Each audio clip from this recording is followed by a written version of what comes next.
good job these guys don't have a penis. Or could you imagine trying to wank with a massive fan going off like that? Other than that, there's not really much to add. Again, it's not a bad figure, but it's not a decent figure either. I mean, he can't move his arms backwards because of the wings in the way. You can pull them out of the way if you wanted to, so he's got more mobility, but then he's got this stupid gun, so that again restricts his movement. I mean, obviously the bend at the elbow and bend at the knees and so forth, exactly what you expect from a figure from today's standards. Anyway, that's enough of that one. And air raid, we'll have a look at air raid. Again, these stupid freaking guns. The energon weapons. I really don't know what they were thinking when they made that. But again, this figure. I mean, it's not too bad, but it's, if I show you on Air Razor, I mean that is floppy as sin. It just flops about his arms. Obviously a bit of super glue will fix that, but again, it's Hasbro being cheapskates. Again, because of these stupid guns, he can bend his arms. However, because of these stupid guns, they're in the way. So if you do take them off, you can bend it at the elbow itself there. I do like the face sculpt on that one. Can't see that well in this light, unfortunately. But there you go. It's not too bad. This is probably the figure I like most of the entire collection. Not too much kibble, exactly what you expect, I guess. Very Swindle-like face from Generation 1 Bruticus. That's probably the best I could describe his head. Very square. And that's it really. I won't bother going through Air Razor or Firefly because I said it's the same mould. So right. What the fuck is that? Seriously.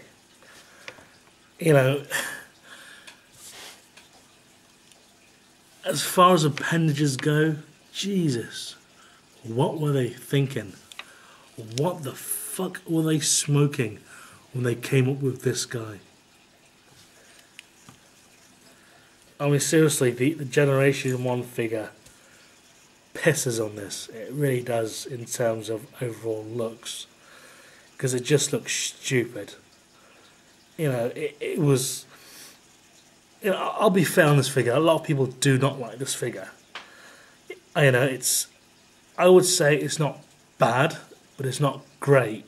It's not good either, but it's not, it's fair. With the addition of these appendages, Jesus.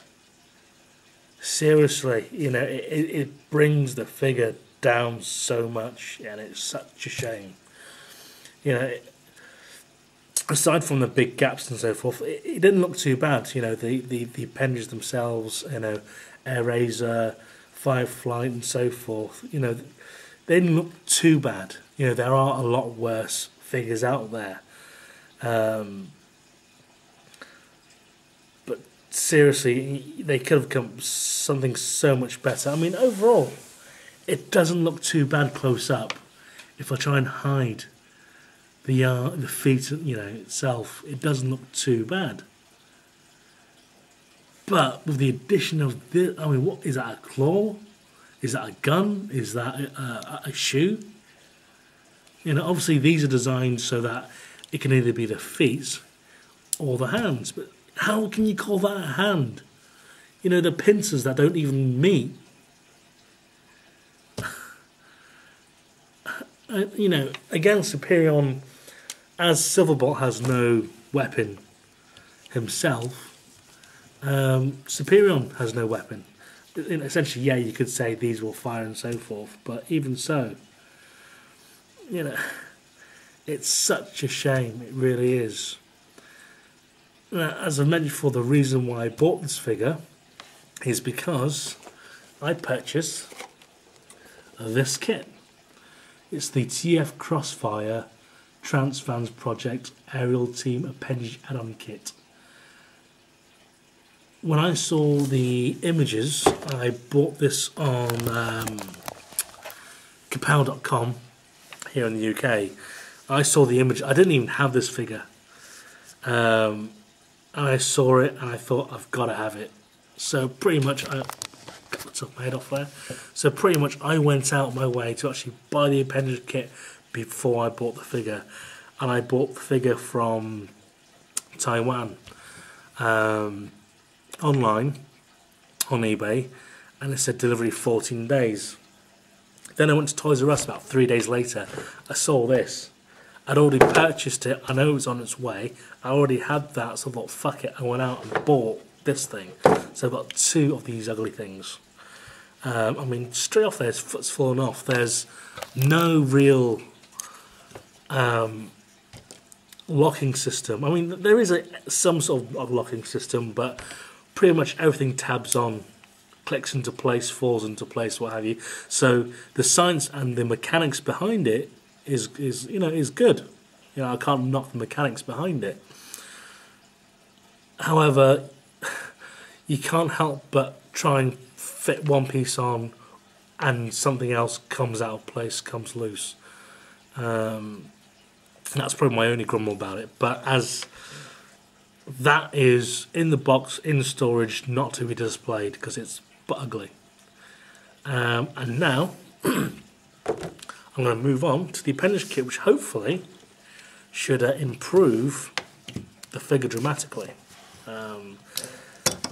I don't know how many parts this is going to run into. I actually did this video yesterday. It's actually 1 day later from when I did the original opening. But I spent an hour, no joke, an hour of footage before I realised, well, this is going on. I didn't reach the appendage kit yet. I was just bitching and bitching about that figure. But now I've had a day with it. I'm still bitching about the figure, but it's, I'm trying to be open-minded about this, and I'm hoping this is going to do it justice. So open this box first of all. I've not even had a look at this yet, but from what I've seen from the images, no instructions. Oh, the instructions are on the card, on the box. That's it there anyway. The instructions on the inside. So, without further ado, I shall apply these appendages onto Superion, and let's see if that makes an improvement.